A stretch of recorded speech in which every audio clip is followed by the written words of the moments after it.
There we go. Hello. Hello. Would you mind introducing yourself to? Hi, I'm James Collins. How old are you? I am 64. Where are you from? Milwaukee, Wisconsin. Nice. Where are you currently located? Sheboygan, Wisconsin. Nice. Okay. So yeah, I thought it'd be interesting for you to share. You have a lot of stories to tell, but one that I think would be interesting for the purpose of the project was for you to talk about. Well, were you drafted or did you enlist? I enlisted. You enlisted? Yes. Which war did you enlist in? It was the end of the Vietnam War. What year was that? 1976. What inspired you to enlist? My oldest brother, actually. Okay. He went into the Navy and he used to send all these letters and pictures and whatnot about all the places he went. And my dad was from the Army, and I knew I didn't want to go to the Army, running around in mud and whatnot. But so I enlisted in the Navy, and all of my brothers thereafter all. Oh, really? My oldest brother, myself, my brother under me, my brother under him, my brother under him. All of us. Wow. All of us enlisted in the Navy. In the Navy. Were you in at the same time then? 3 of us were. You didn't all serve at the same time for Vietnam, did you? No. Okay. No, it wasn't Vietnam. It was after.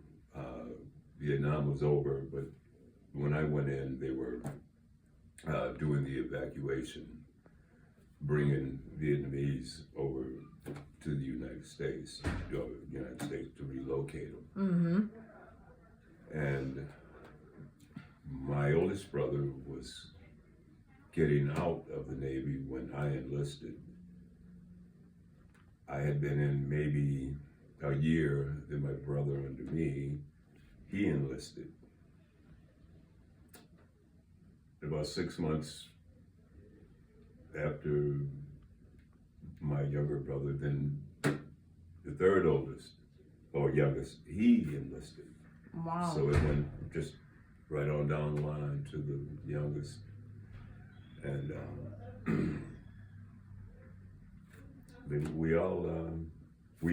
we weren't stationed together at any particular place. I was in Japan. My one brother, he was in DC. He worked at the Pentagon. The brother, I'm not exactly certain where he was at. I think Great Lakes. I'm not sure what he was doing. And the youngest one, he didn't stay too long. It was some kind of, I think, medical issues, and so he just said, right, and gave it up. Well, so you and your older brother were in Vietnam, right? No. You were at the end? I was at the end. And then the younger brothers, did they have to serve? Okay. It was just non-wartime active duty. I don't know, I guess that's the best way to put it.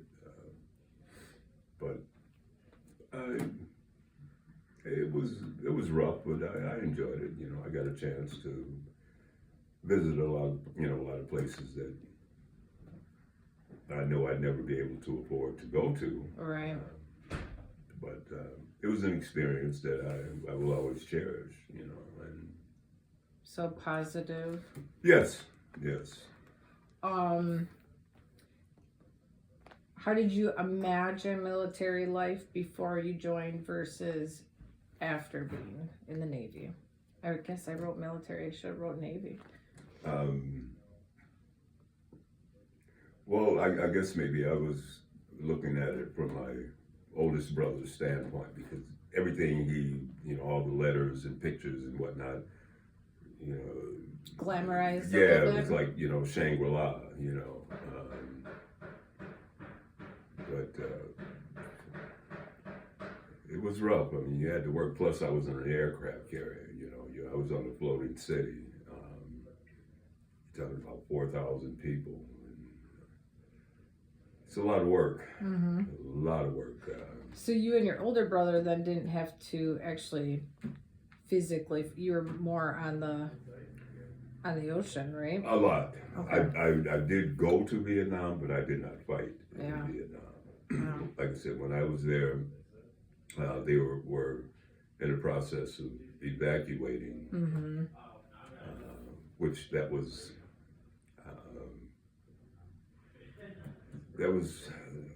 a pretty amazing thing, you know, because we had 4,000 men on our ship, and we're trying to help the Vietnamese, and so all of a sudden we go from 4,000 to 55, maybe 6,000 people, and people were trying to land on the flight deck, you know, in two-man helicopters with 10 people holding on to it, you know, and the moment they would set down, push them over the side, the helicopters. Oh, gotcha. Not the people. Yes, like what? Wow. So yeah, that was one of the. I'll never forget that one. Yeah. And that was probably one of the more drastic things that I did. Well, yeah, one of them, anyways. And so again, like I said, you know, I got a chance to go places like the Philippines, Hong Kong. Oh my goodness, I went up to a lot of places. Yeah, and I think that still holds true for most people that join. They get to I had a friend that went all over the place. And a lot of times, you really know, the idea of the travels, Mm-hmm. you know, especially in the Navy, they go everywhere. Yeah. So it was an experience, you know, especially being 17, and, you know. 17? Did you lie to get in? Breaking law. I graduated in June. I enlisted in July. Wow. You know, I just can't say I can imagine 17-year-olds probably being brave enough, you know, especially, I mean, there's some, but yeah, knowing that you'd be in action right away. To be honest with you, my thought was not even, I had no conception or no thought whatsoever about war or anything. Like I said, I was still into that Shangri-La thing. My brother telling me, man, we were Hawaii, we were in, you know, whatever, Japan, we were all these different places, and that's what got me, you know. Yeah. And I caught, you know, I did it, and I remember the first time when I saw my ship, they pull into the pier, and I look up, and you just keep looking up, and it's like, oh my goodness, you're gonna, you know, Mm-hmm. a crook in your neck or something, and I go, there's no way I'm getting on this ship, because the moment, and for some reason I had this idea that the moment they untied the ship, it was going to sink. I mean, it's the stupidest thing you know, I could have come up with, but literally I thought, naive. you know, I said, nope, I'm not getting on this ship. Nope, and nope. I got on it, we pulled out, and I was scared beyond, Yeah. you know, for quite a while. It took quite a bit to get acclimated Mm-hmm. to this big ship floating, and I kept thinking it's going to sink. All I kept thinking is Titanic. We're all gonna die. Yeah. Yet you joined the Navy. So you could have joined anything. No, did you know that, like, in this area, this is where a lot of refugees came to after the war? Here, I did not know that. Yeah. I did not know that for quite a while. Many here, Green Bay, and then California too. Like way over there. If I'm not mistaken, I believe California and Wisconsin, and there's another state that have the highest percentage of. Oh, now they say that, I wonder which other one. Maybe like even just Michigan or something. I don't remember offhand, but it's, yeah, there's a fairly sizable Asian population here in Sheboygan. You know. I mean, being in the Navy, I don't know if you would have like served with any of them. I didn't understand it as a kid, but only recently. So, I don't know if you'd say Vietnamese because there's like Cambodia and Thailand. They also fought and then you in the have the war. Hmongs, you know. Right, it was in the Hmongs, but they were already like living in the jungle before the war ever happened because the communists forced them out. So they lived in a jungle on little to nothing for 6 to 7 years before the war started. You just feel very terrible for those people. I mean, until they finally got here. Yeah. It's like, oh my God. Yeah, difficult life. Like, I'm happy that they were able to come. Yes. For sure. All right. And so what did you do after you returned home? Or did you return home? I don't know. What did you do after your initial deployment? When I discharged, I did come back. Okay. I missed my mom and whatnot, and you know, for whatever reason, boys always miss their mother, girls always miss their dad, and Pop was okay, but you know, always, you know, my mom, you know, and one of the weirdest things happened. We were out on deployment, and a lot of times we didn't know, you know, the higher ups knew where we were going, but we as enlisted men, sometimes we didn't know where we were going. We're in the taking middle of orders. the ocean. Yeah. You know? And somehow another word had gotten back to my mom that I had died. Oh my gosh.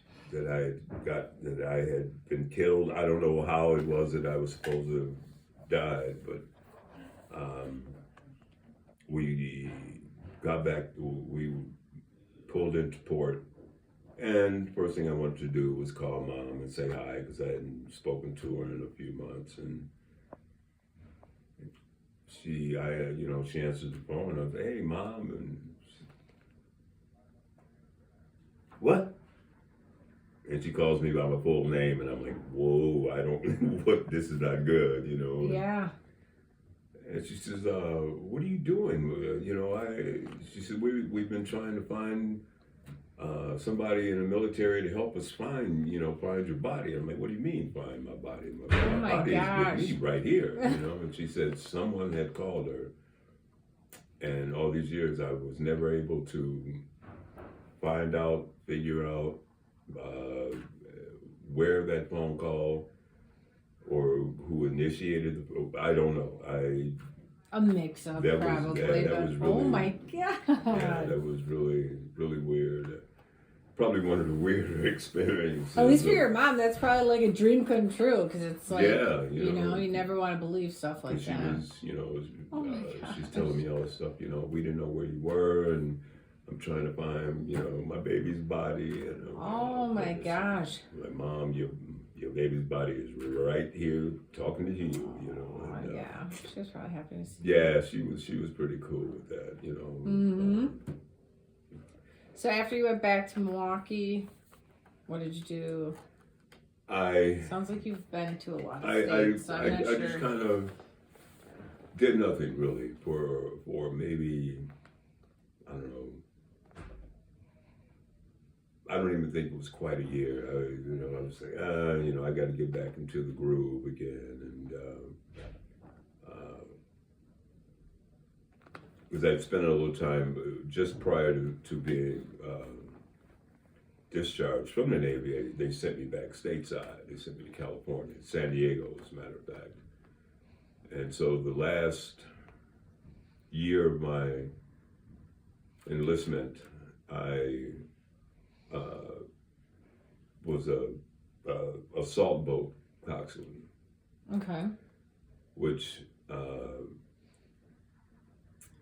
you would have to go back to watch some of the old World War II movies where the boats would come in and the ramp would slam down on the beach and all the, soldiers, whatever, would run out. And that's what I did. I would just, all day long, I'd just get Marines, get Army, and train them to do assault beach landings. And but anyway, while I was there, I got into skateboarding.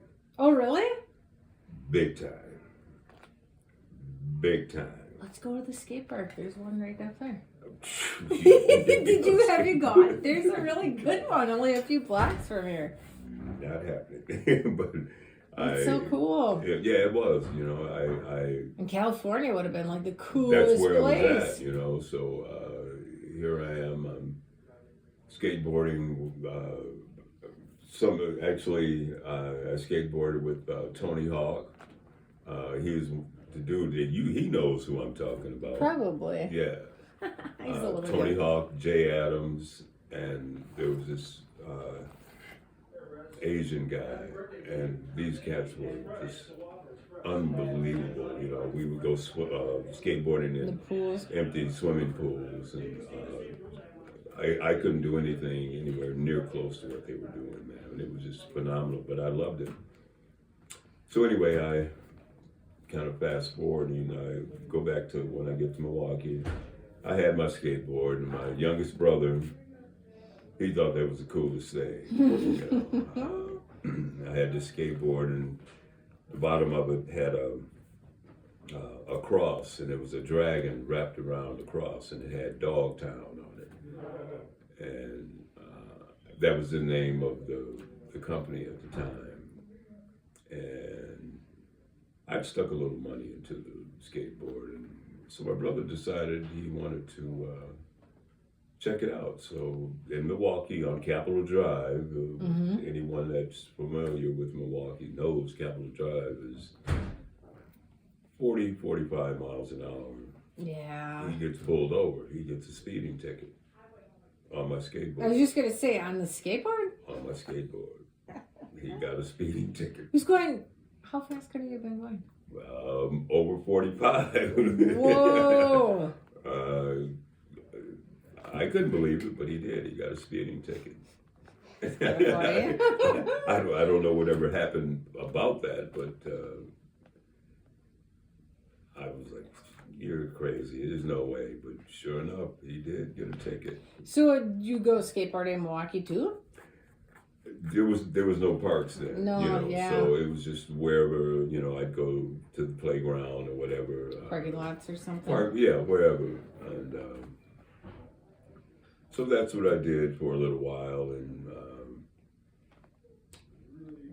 my dad was a mechanic when I was growing up. He had his own business and whatnot. So we were always in the cars. So, okay, now it's time to build my hot rod, So I'd found this 69 Chevelle. The guy wanted, I think, 400 or 500. It was a rust bucket. It was ugly. It was army drab green, and but the thing was a beast. It had a motor in it that, and my every waking moment, my brother Mike and myself, we were always under the hood of that car, doing something, putting something new on it. And it came to be the talk of the neighborhood. I'd stop by somewhere and oh, let me see you smoke the tires. Easy enough, That's funny. I'd light them up, and they loved it, What would have been like the cruise with a car like that? Like in Sheboygan, it was along the lake. If you had a nice car, you would have gone up and down there. The weird part, now that you bring that up, I don't know if you remember, there used to be an ice cream parlor called Fuddruckers. Yeah, I remember that. It was way out in Northridge Mall. Mm-hmm. When they had a Northridge I was gonna Mall. say that. And I used to have to pick my brother up. And we're heading back home, and we're on the freeway, obviously, I-94, and there was this Corvette. He had ambush written on the plates, and everybody knew this guy's vet. I mean, it was primo. It was sweet, and we're cruising along, and the guy pulls up in his vet, and my youngest brother, the one I just picked him up, and he's like, "D, get him, man." I'm like, "What are you talking about, man? This dude's, I know he's rolling easy at 327 or 450, easy." And the guy would pull up next to us, and he would accelerate a little bit. And I'm trying not to think about it. My brothers just kept egging me on. Okay. Guy pulls up and does it again, revs it up, and so I hit it, and here we go. And I must say, did you beat him? Yes, I did. To the point where I saw him, there were sparks where he had hit the curb. There was sparks, and he had the side pipes. I'm sure that cost him a pretty penny to get those because they were all nice and chromed. And it was a beautiful, beautiful that it was an earlier model. It was 73, 74, or something like that. It was in mint condition. It wasn't when I was done with him. Right. But it was cool. I never saw the guy again. Yeah. Never. I Probably went to go hide. I guess. But, after that, then my dad wanted me to take over his business because I was, the junior. He said, "Come on," But I loved working on cars, but I just couldn't see myself doing that for a period of time because my dad had did it for years and years, and all that oil and the stuff actually soaks into your skin, to where you can wash your hands 90 times and it still looks like your hands, like you've been. Mm-hmm. So I said, nah. Which led me into a position in electroplating. And what? Electroplating, which the chrome, all the shiny stuff you see on cars, okay. That's what I used to do. Oh, okay. I used to plate them.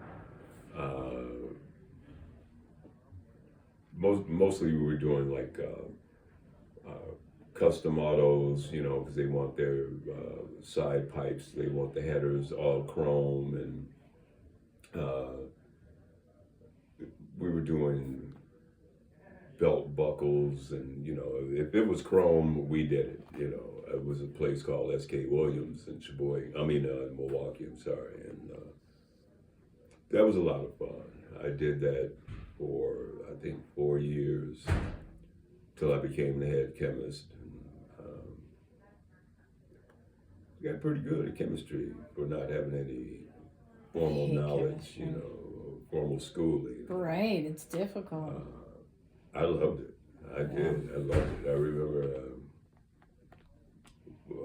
we were going to a Yes concert. It was the Roundabout Tour. Remember that? Yeah, I remember Yes. The Roundabout Tour. And my buddy, he'd gotten the tickets, and we're all pumped, and so I had to finish my shift, and I had to do a little bit of work at one of the parts I had. I was stripping it down to do whatever it was I needed to do.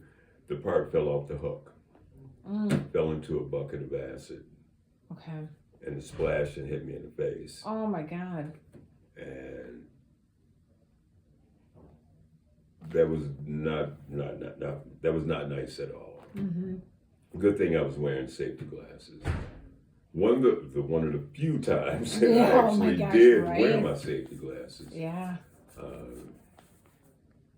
And it hurt. It burned. And I'm thinking, do I go to the emergency room or do I go to the car? Yeah, right. You're drinking that beer. And you might forget. So, for whatever reason, I don't know if it's how certain things react to the skin, I don't know. I found out that day because it turned me orange. It turned my face completely orange. Wow, really? Not orange like an orange, the color, but it was like a burnt orange. Mm-hmm. And I could just feel it was all scabby. And I said, I can't go to the concert, man. I don't want any women to see me like this, you know. And I said, forget it. We're going to the concert. Best concert I ever had. Wow. Ever went to. Well, can you wash that off with water? No. I tried. As soon as it hit, I knew to go immediately. I suppose if it burns, that's... You know, once it hits, it sticks, you know. But I, did the water. I got the majority, but it had already, as soon as it makes contact, wow, it's doing its thing. And but I went to the concert. I still had a great time. I made sure that's why right. Miller made Milwaukee famous. Right. It was a Miller night. Ooh, goodness gracious. So that was pretty cool. And then I had always liked cooking. Always liked cooking because I didn't have any sisters. It was just the boys. So my mom, she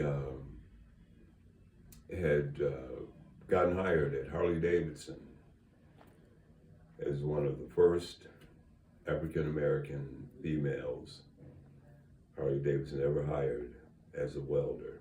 Oh, wow. Yeah, they had it. Was your dad teacher or how the heck?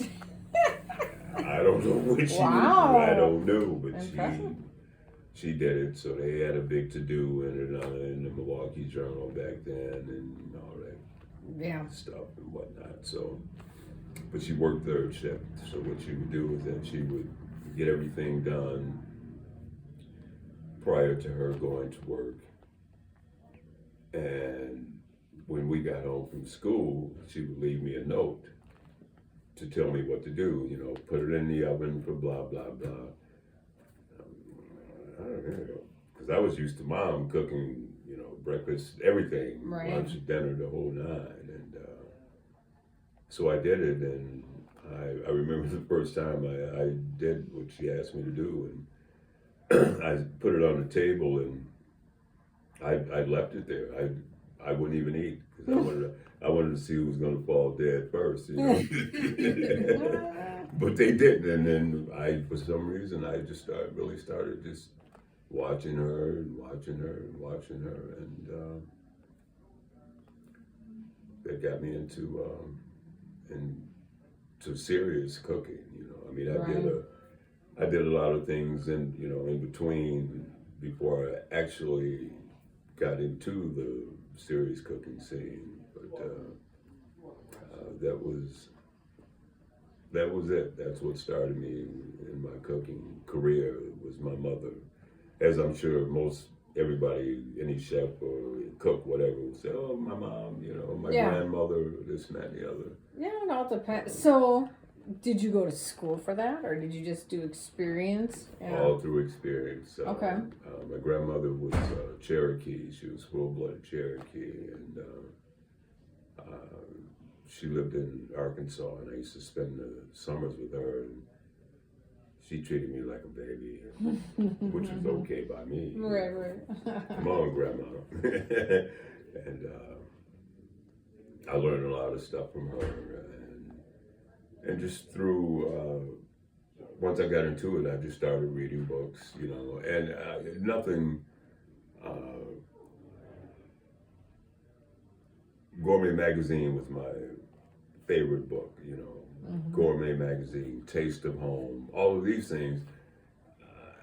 I tried to do the schooling, but it was hard because when you being a cook, being a chef, whatever the case may be, you put a lot of hours in on your job. They might say you're going to work an 8-hour shift, but sometimes that can be a 12 or 14-hour shift. And I tried it. I tried to do it online, and I just couldn't. I couldn't keep that pace up as to where I wanted it to be. So Gourmet Magazine was my teacher. Taste of Home was my teacher. You know, every cookbook or every Better Homes and Garden, all those books, they have some dynamite recipes. I'm getting close. No, we got time. My favorite is Martha Stewart. That's who I liked her recipes. No, I was gonna ask. So your grandmother's Cherokee. What were some of the things she liked to cook that you remember doing with her? She was Cherokee, but she did all of. They were in the South. I was just gonna say. So that's I wasn't having rattlesnake for breakfast or anything like that. But she just. But she was dynamite. She was a dynamite cook. She was absolutely phenomenal. I remember she wouldn't even have to call to wake me up because I would smell homemade biscuits, and that's a smell that you can't. It's unreal, and she was a big, part of me because she always wanted me to come and spend, summers with. I wasn't the. Probably Leave not it the to most. Beaver. I wasn't the, the Right, Leave it to Beaver right. kid. I grew up in Milwaukee, man. Right. I had my things I've done. Right. I'd rather. Well, I feel like Milwaukee and Chicago, what it is now, is not even what it was like in the late 90s. Like, in my high school years, when I go do stuff, I'm like, I have so many more new buildings, or they changed neighborhoods totally. Yeah. So. You're right. And attitudes also changed. Yeah, it was a little bit more free-for-all, I would say, too, even in the 90s. Yeah.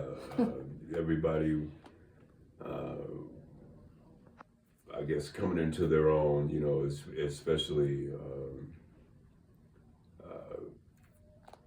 for whatever reason, in the Black community, African American community, everything was back to Africa this, back to Africa that, which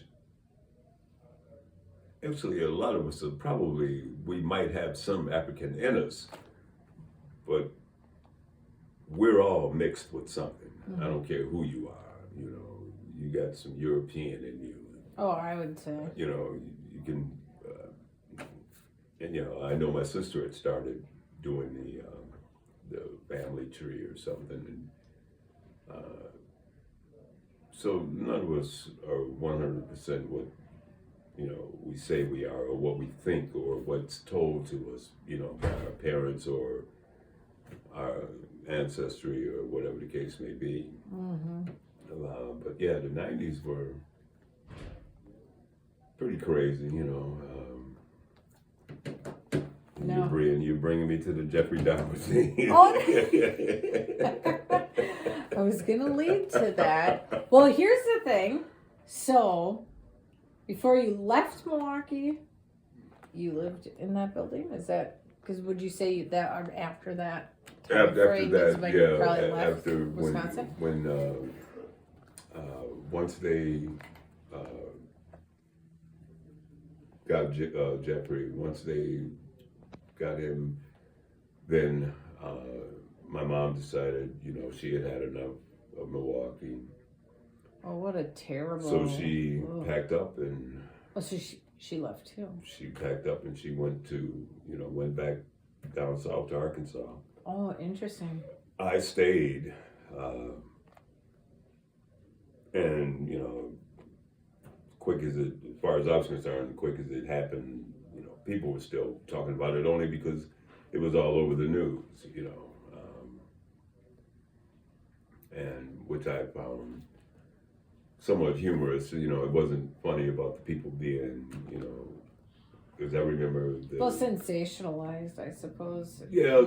Oh man. Actually, more so now, maybe. I think. I remember after Jeffrey was caught. I don't know who was doing what, but it seemed like when they brought him out of the building in handcuffs, all of a sudden here's CBS, NBC, CNN, ABC, TNN, even SportsCenter was there. I don't know what they were doing there, Mm-hmm. best slam dunk for a cut off head. I don't know, but you Right. know, it was nuts, man, and just that whole entire neighborhood. It was already nuts, you know, living over there, but that really super, you know, sensationalized it, and that's when I moved to It was Sheboygan. just, oh, after that? Oh, well, so you went to Sheboygan. I left Milwaukee, Okay. came to Sheboygan because at the time I was Interesting. dating a lady. She lived in Sheboygan, but she worked in Sheboygan, but she lived in Milwaukee, so Okay. she was commuting back and forth. And I said, this is, you know, too much, putting too much in this. So let's just move to Sheboygan. So when I first moved here, it was just a little quiet, one horse town. Still is. It's pretty quiet. I know. I didn't realize. Okay, so you moved down here in And the I, late 90s then. yes, and I stayed about 10 years, a little over 10 years, till I got married, and then it's time to go. Oh, can't get out of here. That was not the best choice or decision that I had made. And then I left that's when I went to New England. I moved to Maine, and living there, I did find that Shangri-La, because I don't know. I was what gonna this- say, it sounds like you really it was, loved it. oh my goodness, it was just, Mm-hmm. it was just, I'm thinking, well, this is no different than where I grew up, but well, weather-wise, you know, the climate, actually it was worse. I was just gonna say it. The the winter snow is would worse. be, oh my goodness, you know, I mean, it would, 1 minute it's just dry ground, and the next minute you got 4 feet of snow, and but where I lived was really, really nice. We rented, it was a trailer, it was, you know, but it was in the middle of 500 acres, Mhm. and I had the run of it. Didn't cost me a dime, but just my rent. Wow. That was the sweetest deal I I was ever just had. gonna say, yeah. And had a fresh spring water creek just we walk right out the door and get all the spring water that we, you know. It's like what they call now off-gridding. Like, Yeah, but it was. but it was, you empower it was, everything.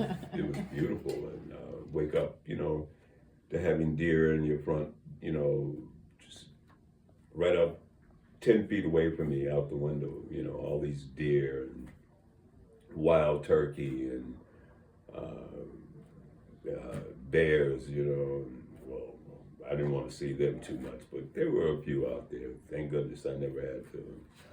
But it was nice. I really liked it. There was a ski trail that ran through. And you could follow that trail from one end of Maine to the other, almost to the Canadian border. That's cool. So yeah, it was really nice, and I really, really, really liked it. You know, and had to come back to Wisconsin. My son's mother, unfortunately, she passed, and due to she, you know, did something she shouldn't have done, you know, which unfortunately, I was just to say, it still isn't easy to lose very, somebody. you know, very prevalent in Sheboygan. You Yeah, know, and, that's too bad. so I came back, you know, to be with him, and you know, and he's cool. He turned out all right. You know, he's dynamite. I'm proud of him. You know? That's good. And by that time, I just had that bug, and it was like I couldn't sit still, you know. And I was honing my craft pretty good as far as cooking, being a chef, and I didn't have any problems get an employment. So being down here and working. And next thing you know, I was back in New England again, you know, in New Hampshire. God, I can't remember the name of the restaurant, but it was the coolest place. I remember they built this thing from the ground up. It was kind of a country western type. Well, the theme was a country western, but the bands were rock, whatever, you know. But it was cool. I really liked that. And Then New back, Hampshire, well, you came you know. back at some point after being out there again. I stayed out in New England after I went back the second time. I stayed out there quite a while until my dad passed, and that was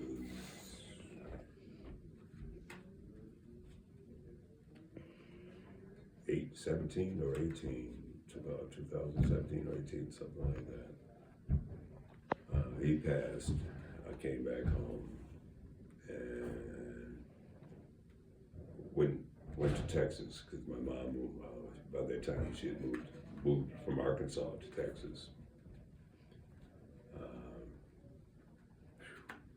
That's about as close to hell as you can get is Texas. Man, it's hot. I enjoyed it, you know, but it was hot. But I stayed there for a couple of years, and I just had to get to some normal, what I considered normal weather, which was 4 seasons. I love the 4 seasons. You know, we moan and groan about the winter, but Nice to have a break from each one. Otherwise it's, too much. yeah. So then I ended up in Massachusetts. Again, cooking as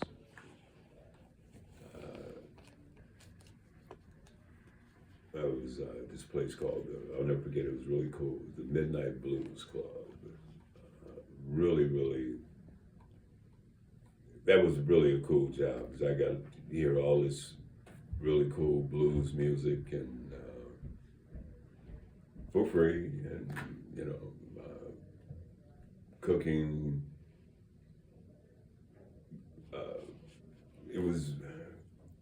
It was a menu, but it wasn't a set menu because it could change, you know, which I really liked, you know.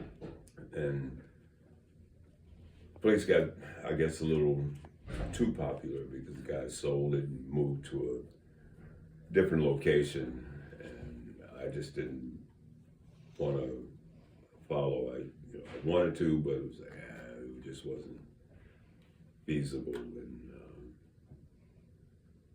so I didn't,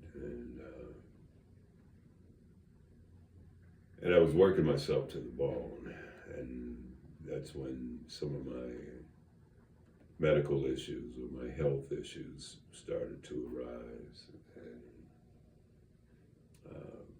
walking, you know, or standing on your feet 12, 14, 15 hours a Exactly. day.